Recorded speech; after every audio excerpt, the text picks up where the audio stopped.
Good morning, class. My name is Cormac Stendleton, and I am the head of the Transformation or Transmutation division of this here college. I'm also a senior member of the Council of 80. I will not be teaching every lesson you receive this year, but I always want to start with the first lesson of new recruits.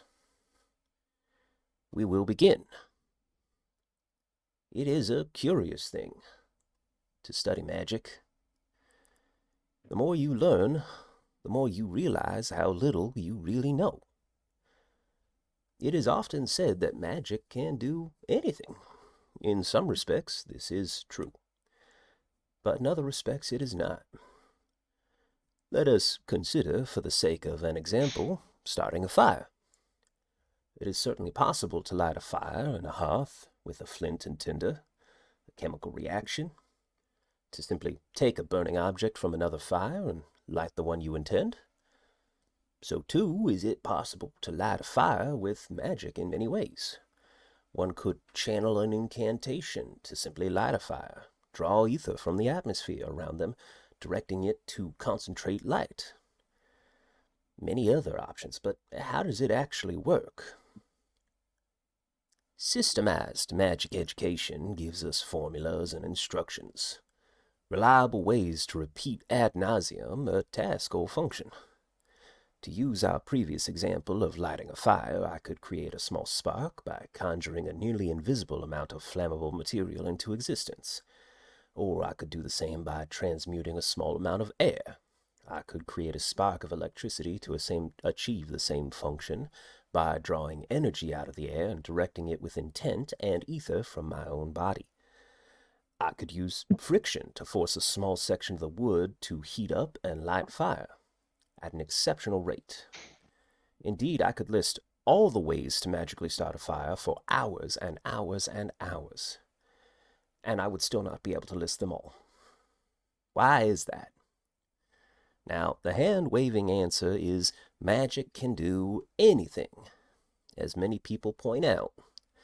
But I ask you, and yes, I really am asking, can anyone in this room conjure a fire large enough to encompass a building? No. Perhaps this entire room? No. Well, if magic can really do anything, why isn't every single person running around doing everything with magic? Well, you might counter that with an argument that the average person doesn't have the gift. And in one sense, you would be right.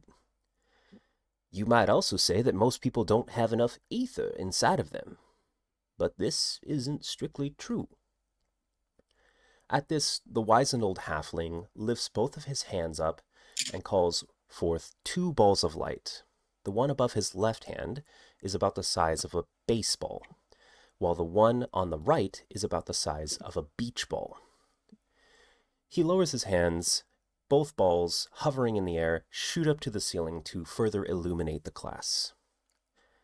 Those two spheres that I made were using the exact same amount of energy and ether on my part. But why are they so different? The answer is quite simple. Will, focus, and lots of practice.